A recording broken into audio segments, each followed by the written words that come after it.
Haleluya, Shalom Sobat terkasih dalam Tuhan Yesus. Jumpa kembali dengan saya Pendeta Yosua Cendana di YouTube channel dari Bung Tema Adiputra. Shalom Bung Tema. Salam Pak Pendeta Yosua, puji Tuhan. Puji Tuhan, puji Tuhan. Nah, Sobat terkasih, kita ketemu lagi di program Rensing, Renungan Singkat. Pada hari ini saya akan menyampaikan materi dengan judul Segala perkara dapat kutanggung di dalam Tuhan Yesus Kristus. Ya. Nah, ayat firman Tuhan yang menjadi dasar dari pembahasan kita hari ini adalah kitab Filipi pasal 4 ayat 12 dan 13. Filipi pasal 4 ayat 12 dan 13. Saya bacakan untuk kita terjemahan baru LAI. Aku tahu apa itu kekurangan dan aku tahu apa itu kelimpahan. Dalam segala hal dan dalam segala perkara, tidak ada sesuatu yang menjadi rahasia bagiku, baik dalam hal kenyang maupun dalam hal kelaparan, baik dalam hal kelimpahan maupun dalam hal kekurangan. Segala perkara dapat kutanggung di dalam Dia yang memberi kekuatan kepadaku. Saudara-saudara, ini adalah pengakuan iman, ya, sekaligus kesaksian Rasul Paulus. Dia berkata, segala perkara dapat kutanggung di dalam Dia yang memberi kekuatan kepadaku. Saudara, menjadi Kristen tidak berarti lepas dari berbagai persoalan hidup. Justru persoalan hidup adalah arena perjuangan, medan ujian terhadap iman Kristiani kita. Untuk membuktikan benar nggak kita ini orang yang punya Tuhan dalam hidup ini, ya. Karena orang kalau nggak punya Tuhan dalam hidupnya, wah, digilas persoalan hancur mereka, dihantam badai tumbang mereka. Tapi orang yang punya Yesus, maka apapun yang terjadi dalam hidupnya, dia mampu menghadapinya, ya. Paulus berkata, segala perkara, segala hal, ya, dapat kutanggung di dalam Dia yang memberi kekuatan kepadaku. Nah, segala perkara itu apa aja? Saya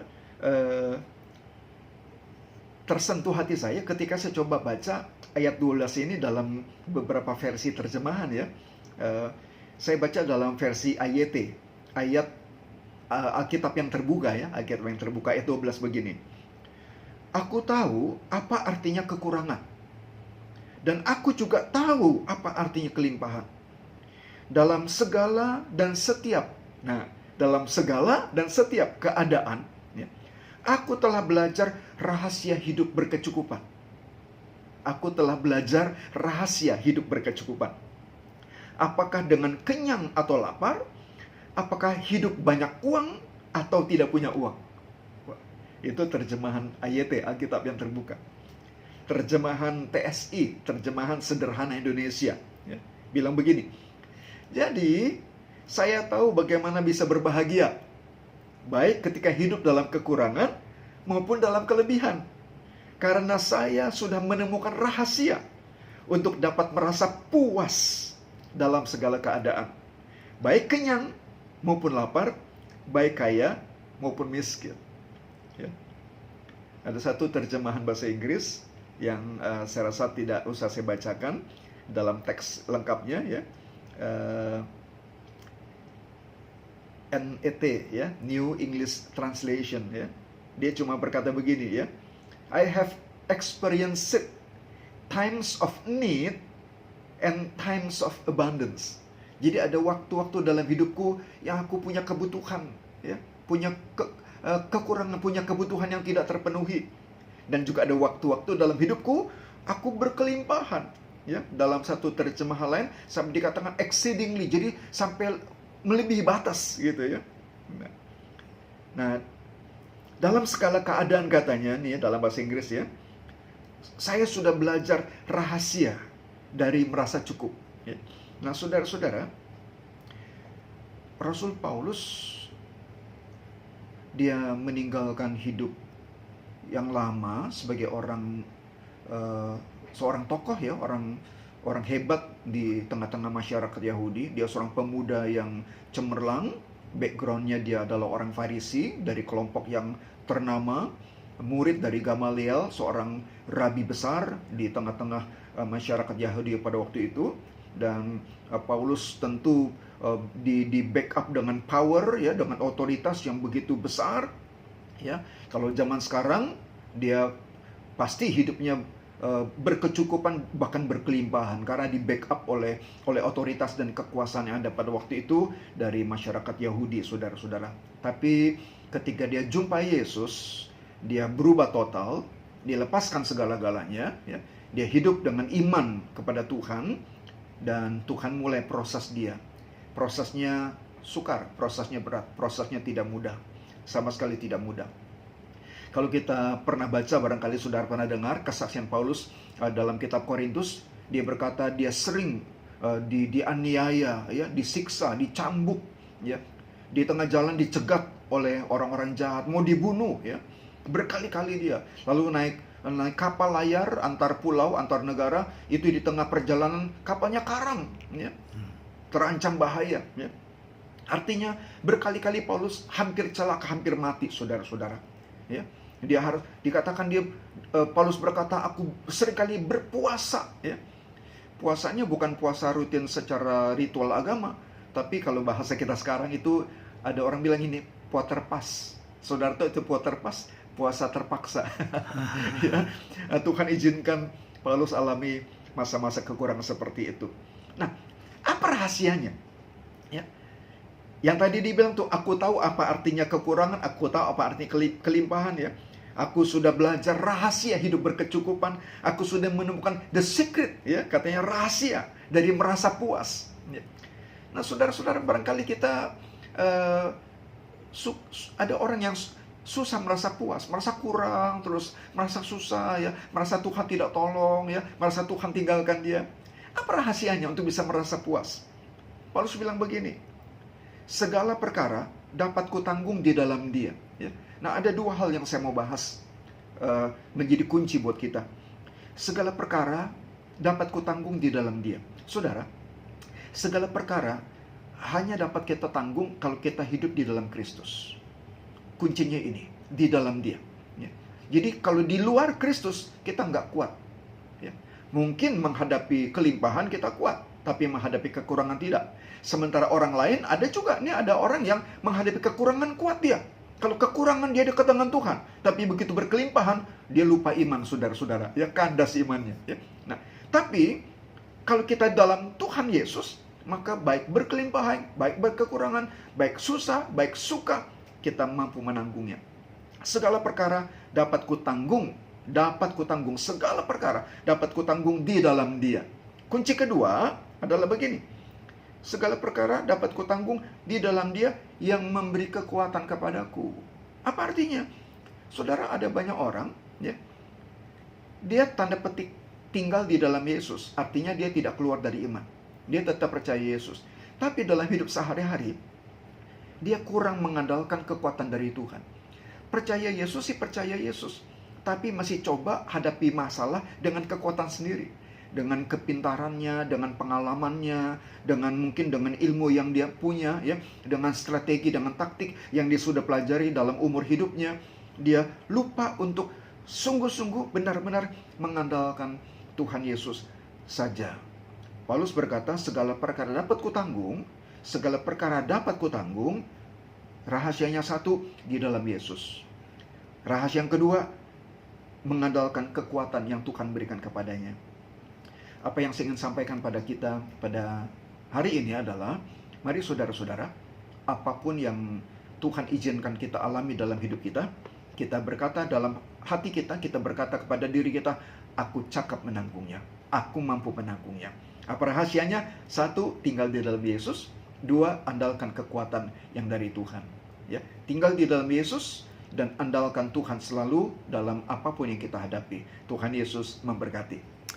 Haleluya, puji Tuhan. Pak Pendeta Yosua Cendana, Ya, Bung Tema. saya boleh memperdalam, ya, pemahaman saya juga begitu, ya.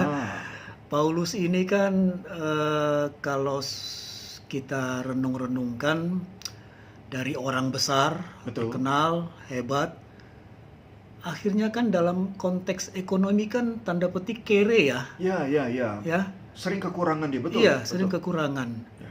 Jadi betapa besar pergumulan atau pengorbanan yang dia lakukan hanya untuk Yesus. Betul. Nah, kemudian perkara-perkara atau persoalan yang dia hadapi selanjutnya itu juga luar biasa kan. Betul. Kita tahu sempat dia mampir tanda petik ke penjara kan ya. Nah, benar. Beberapa kali ya. Iya. Nah, hal seperti ini rasanya nggak kuat untuk orang-orang zaman sekarang nih. Betul. Bisa lari-larinya itu nanti lompat dari gedung tinggi itu, selesai Aduh, hidup. Beberapa Ya kali kan? kasus ya. Iya. Nah, jadi bagaimana menurut Pak Pendeta Yusua Cendana untuk kita atau orang-orang tertentu yang sangat lemah, yang bisa berpotensi justru malah tidak mampu untuk mengungkapkan imannya, segala perkara dapat kutanggung di dalam Dia. Bagaimana Pak Yosua? Saya rasa jawabannya ada di dalam nats firman Tuhan tadi, Bung Tema. Saya yakin Paulus mampu menanggung bukan karena kekuatannya sendiri. Ya, Bukan karena pengalaman masa lalu dia. ya. Bukan karena modal pendidikan yang dia miliki. Bukan karena dia sudah terlatih dalam agama Yahudi, bukan. Ya, Tetapi menurut pengakuan dia dalam ayat ini, segala perkara dapat ditanggung itu di dalam Yesus Kristus. Jadi sekali lagi kalau kembali ke pertanyaan dari Bung Tema tadi, bagaimana caranya bisa menghadapi semua itu? ya. Memang mau tidak mau kita harus tinggal di dalam Yesus. Nah, tinggal sekarang persoalannya apa maksudnya tinggal di dalam Yesus itu kali ya? Ya. Segala perkara dapat kutanggung di dalam Dia, ya, in Christ, di dalam Kristus. Maksudnya apa? Di dalam Kristus berarti yang pertama kita harus ada persekutuan pribadi dengan Dia. Ya. Setiap hari tinggal dalam persekutuan, dalam relasi yang intim dengan Tuhan. Manakala kita keluar dari relasi intim dengan Tuhan, berarti kita keluar dari naungan kuasa kekuatan Tuhan, gitu ya. Saya tidak bicara dalam arti orang jadi binasa, tidak ya. Ya, bukan dia keluar dari keselamatan, bukan ya. Tapi dia keluar dari anugerah pemeliharaan Tuhan. Ya, dia jadi harus berjalan dengan kekuatan dia sendiri, gitu ya. Nah, jadi Paulus berkata segala perkara, ini kalau saya boleh sederhanakan, kira-kira begini, segala perkara hanya dapat kutanggung kalau aku tinggal dalam Kristus, gitu kira-kira. Hanya dapat kutanggung. Manakala aku tidak sungguh-sungguh tinggal di dalam Kristus, aku nggak bisa menanggung apapun dalam hidup aku. Ya. Nah, lagi sekali pertanyaannya, apa itu tinggal dalam Kristus? Pertama, bangun hubungan dengan Dia. Ya. Good relationship, hubungannya intim dengan Dia, gitu ya. Nah, kemudian yang kedua, jadi pelaku firman, gitu. Kan Yesus bilang, barang siapa mengasihi aku, dia taat firmanku, lakukan perintahku, gitu. Bukti bahwa kita tinggal di dalam Kristus, kita stay in Christ adalah kalau kita menjadi pelaku firman Tuhan. Itu buktinya, itu menjadi tolak ukurnya ya, gitu. Gitu, kira-kira gitu. Baik. Jadi artinya saya ingin supaya ada semacam pandangan ataupun penegasan iman begitu ya. Artinya siapapun kita dari latar belakang apapun, ekonomi lemah, ekonomi pas-pasan, sakit-sakitan, sehat-sehat, badan kuat, badan lemah, segala macam itu, tetap segala perkara dapat kutanggung di dalam Yesus. Jadi jangan melihat hanya orang tertentu yang hebat bisa melakukan itu, gitu kan? Siapapun kita, ya di tengah keluarga, apapun kita bisa melakukan itu, bisa menerima itu, bisa mendapatkan itu. Baik, respon penutupnya, Pak Yosua. Sobat terkasih dalam Tuhan Yesus, kita semua ada dalam pembentukan Tuhan, dan Tuhan membentuk kita menurut bahasa Paulus lewat kelimpahan dan juga lewat kekurangan. Lewat kekurangan dan juga lewat kelimpahan. Manapun yang Tuhan sedang kerjakan dalam hidup kita saat ini, kita harus kuat. Kita harus terinspirasi oleh kesaksian Paulus. Aku cakap menanggungnya. Segala perkara dapat kutanggung, ya. asalkan aku tinggal dalam Kristus dan aku mengandalkan kekuatan yang Dia berikan kepadaku. Tinggallah dalam Yesus selalu dan andalkan kekuatan yang dari Tuhan selalu. Jangan keluar dari Tuhan, jangan keluar dari Yesus, dan jangan gunakan hanya kekuatan diri kita sendiri saja. Andalkan Tuhan selalu. Maka apapun yang Tuhan izinkan terjadi dalam hidup kita, kita pasti cakap menanggungnya. Amin. Amin. Terima kasih, puji Tuhan Pak Pendeta Yosua Cendana Puji Tuhan. atas renungan singkat untuk kita semua. Salam. Shalom.